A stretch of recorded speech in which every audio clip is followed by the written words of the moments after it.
দাঁড়াও কুমকুম, দাঁড়াও। কোথায় যাচ্ছ তুমি? আমি তোমার সাথে একটু গল্প করার জন্য এখানে এলাম, আর তুমি কি না আমাকে এখানে একা ফেলে চলে যাচ্ছ? এটা কেমন কথা বলো কুমকুম? দেখুন রাজকুমার প্রতাপ, আমি চাই না রাজপ্রাসাদের কেউ আপনার আর আমার দিকে আঙ্গুল তুলুক। আর তাছাড়া রাজপ্রাসাদের প্রহরী বা দাসদাসীরা সবাই সব জায়গায় আছে, যখন তখন ওরা জেগে যেতে পারে। আর বারান্দায় যদি আমাদের এইভাবে একা একা দাঁড়িয়ে কথা বলতে দেখে, তাহলে যে আমার মান যাবে। তাই বলছি, আপনি দয়া করে আমাকে এইভাবে বিপদে ফেলবেন না। এ কি ফুলকুমারী, এসব কি বলছো কি? আমি কি করে তোমাকে বিপদে ফেলতে পারি বলো তো? আসলে আমার বড্ড একা লাগছিল, মায়ের জন্য মনটা বড্ড খারাপ লাগছিল, ঘুম আসছিল না কিছুতেই। তাই তো আমি বারান্দায় এসেছিলাম, কিন্তু এখানে এসে দেখি তুমি দাঁড়িয়ে আছো, আর ভাবলাম তোমার সাথে বরং আমার কষ্টগুলো ভাগাভাগি করে নিই। তুমি আমাকে ভুল বুঝো না ফুলকুমারী। সত্যি সত্যিই তো, রাজকুমার প্রতাপ তার মাকে বড্ড ভালোবাসতো। আমি বুঝে গেছি, নিশ্চয়ই সেজন্য তার মন খারাপ ছিল। হয়তো তার মায়ের কথা বড্ড মনে পড়ছিল, তাই সেই বারান্দায় এসে দাঁড়িয়েছে। আর আমি শুধু শুধু কিনা তাকে ভুল বুঝে এত কথা শোনাচ্ছি। না না না, এটা মোটেও ঠিক হচ্ছে না। আমি শুধু শুধু রাজকুমারকে ভুল ভাবছি হয়তো। কুমকুম, তুমি আমাকে ক্ষমা করো। আমি কি করে বোঝাবো তোমাকে আমি মন থেকে ভালোবাসি, আর তাই তো কিছুতেই তোমাকে আমি ভুলতে পারছি না। এই জন্য তোমাকে নেওয়ার জন্য আমি রাজপ্রাসাদে এসেছি। আর তোমাকে যদি আমাকে রাজপ্রাসাদ থেকে নিয়ে যেতে হয়, তাহলে প্রথমত আমাকে তোমার সাথে রাজকুমারের বিচ্ছেদ ঘটাতে হবে। আর সেটা যে আমি ঘটাতে প্রস্তুত, তারপরও আমি তোমাকে চাই কুমকুম।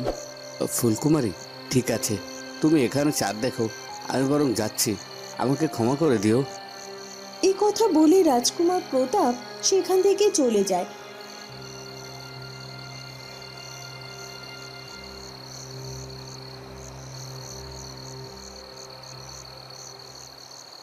ওদিকে রাজকুমার চন্দ্রকুমার সারা রাজপ্রাসাদ ফুলকুমারীকে খুঁজে বেড়াতে থাকে, কিন্তু রাজপ্রাসাদের কোথাও ফুলকুমারীকে খুঁজে পায় না সে।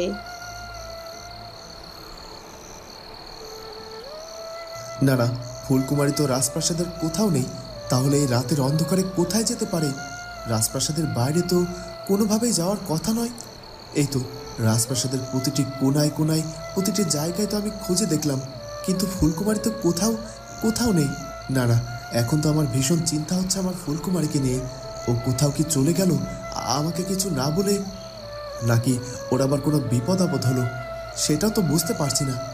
আর তাছাড়া আমি যখন ঘুমাতে গেলাম, ও তো আমার পাশেই শুয়েছিল। হঠাৎ করে আবার কোথায় চলে গেল আমার ফুলকুমারী? ফুলকুমারী, ফুলকুমারী, সাড়া দাও ফুলকুমারী। রাজকুমার ফুলকুমারী ফুলকুমারী বলে ডাকতে থাকে। তখনই তার মনে হয় সে বারান্দাতে ফুলকুমারীর খোঁজ করেনি। আমি তো সব জায়গায় খুঁজলাম, কিন্তু বারান্দায় একটিবার তো খুঁজতে গেলাম না। আমার মনে হয় ফুলকুমারী হয়তো বা মন খারাপ করে বারান্দায় দাঁড়িয়ে চাঁদের আলো দেখছে। আমি বরং বারান্দার ওদিকে যাই।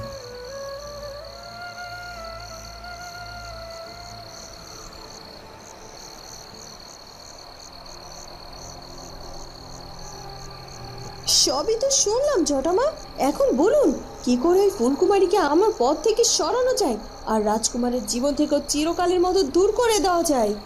উর্মিমালা, সেদিন খুব বেশি দেরি নয়, যেদিন ফুলকুমারী আর রাজকুমার আলাদা হয়ে যাবে।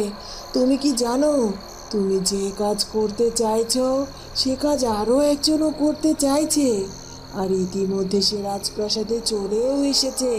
আর দেখো, খুব তাড়াতাড়ি রাজকুমার আর ওই ফুলকুমারী দুজনের মধ্যে বিচ্ছেদ ঘটবে। কিন্তু তারপরও যেহেতু তুমি এসেছো, তোমাকে আমি বলি তোমাকে ঠিক কী কী করতে হবে। আর তুমি যদি আমার কথা মতো চলো, তাহলে দেখবে তুমি তোমার পরিকল্পনায় সফল হয়ে যাবে। হ্যাঁ হ্যাঁ জটামা, আমি আপনার পরিকল্পনা মতো কাজ করতে চাই।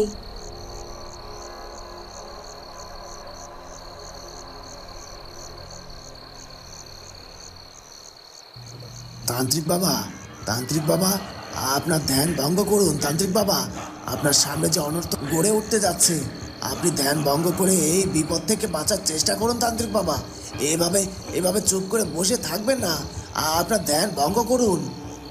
তখনই সেই কালো ধোঁয়া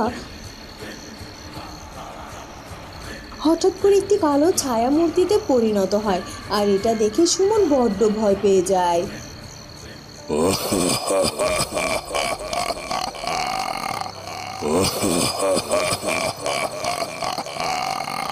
এ কি, কে তুমি? কি চাই আমার এখানে? আর আর তুমি এভাবে ছায়ার মতো রূপ ধারণ করে এসেছো কেন? আর এভাবে বিকট ভাবে হাসছো কেন? বোকা বোকার মতো প্রশ্ন করে যাচ্ছে। তুই আমাকে প্রশ্ন করছিস? তুই জানিস আমাকে প্রশ্ন করার শাস্তি কি হতে পারে? এক্ষুনি তোকে আমি শেষ করে দেব। না, ওর কোনো ক্ষতি করবে না। আসলে আসলে ও না বুঝে এরকমটা বলে ফেলেছে। ও কখনো কোনো দিনও আপনাকে তো দেখেনি, তাই আপনাকে চিনতে পারেনি। আপনি আমার হয়ে ওকে ক্ষমা করে দিন। না না, কিছুতেই ওর ক্ষমা নেই। ও কেন কেন আমায় চিনতে পারলো না? ও আমার শক্তি সাধনা করে, অথচ আমাকে চিনতে পারলো না। আর তাই ওকে শাস্তি পেতেই হবে। আমি এক্ষুনি নিজের হাতে ওকে শাস্তি দেব, ওকে শেষ করে ফেলবো। এই কথা বলে সেই ছায়ামূর্তিটি সুমনের উপর শক্তি প্রয়োগ করে, আর সাথে সাথে সুমন একটি পেঁচাতে পরিণত হয়ে যায়। এ কি করলেন কি আপনি? ওকে এরকম ভাবে পেঁচাতে পরিণত করে দিলেন? ওকে পেঁচাতে পরিণত করে দিলাম কারণ তুমি ওর হয়ে আমার কাছে ক্ষমা চেয়েছো, আর তাই আমি ওর প্রাণ ভিক্ষা দিলাম। এখন এসব কথা বাদ দিয়ে বলো, আমাকে কেন ডেকেছো? আমার হাতে সময় খুব কম, যা বলার তাড়াতাড়ি বলে ফেলো।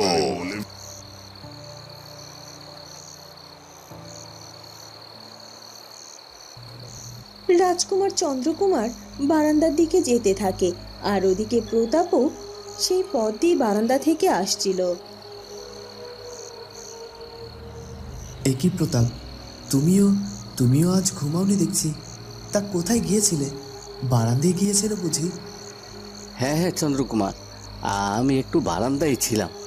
আসলে আমি ঘুমিয়ে পড়েছিলাম, কিন্তু কিন্তু আবার ঘুম ভেঙে গিয়েছিল, তাই বারান্দায় গিয়ে চাঁদের আলো দেখছিলে। তা একা একা চাঁদের আলো দেখে সময় কাটে নাকি? আমি তো বারান্দায় একা ছিলাম না, আমি আর ফুলকুমারী দুজনে একসাথে বারান্দায় দাঁড়িয়ে দাঁড়িয়ে চাঁদ দেখছিলাম। আসলে কি, ফুলকুমারী তো আমাকে ডাকলো, বলল তার নাকি একা একা চাঁদ দেখতে ভালো লাগছে না, তুমি নাকি ঘুমিয়ে পড়েছো, এর জন্য আমি ফুলকুমারীকে সঙ্গ দিচ্ছিলাম। রাজকুমার প্রতাপের কথা শুনে রাজকুমার চন্দ্রকুমারের মুখখানা একেবারেই শুকিয়ে যায়। প্রতাপ এসব কি বলছে? ফুলকুমারী এই রাতে তার ঘুম ভাঙিয়ে চার টাকার জন্য ডেকে নিয়ে এসেছে, কিন্তু এটা কি করে হতে পারে? আমাকে একবার ফুলকুমারীর কাছে গিয়ে এই কথা জিজ্ঞাসা করব। না না, এটা মোটেই উচিত হবে না। কি হলো কি রাজকুমার চন্দ্র, এভাবে চুপ করে দাঁড়িয়ে আছো যে? কোনো কথা বলছো না কেন? কি হয়েছে তোমার? না না, কিছু তো হয়নি, এমনিতেই। অনেকটা সময় ধরে চাঁদের আলো দেখেছি, এবার সত্যি বড্ড ঘুম পাচ্ছে, আমি বরং ঘুমিয়ে পড়ি। এই কথা বলে রাজকুমার প্রতাপ সেখান থেকে চলে যায়। বন্ধুরা, কি হতে চলেছে এরপর সেটা জানবো আমরা ফুলকুমারী গল্পের পরবর্তী পর্বে। আর আমাদের আজকের পর্বটি ভালো লাগলে অবশ্যই আমাদের চ্যানেলটিকে সাবস্ক্রাইব করে দিও। দেখা হবে নতুন পর্বে। ধন্যবাদ।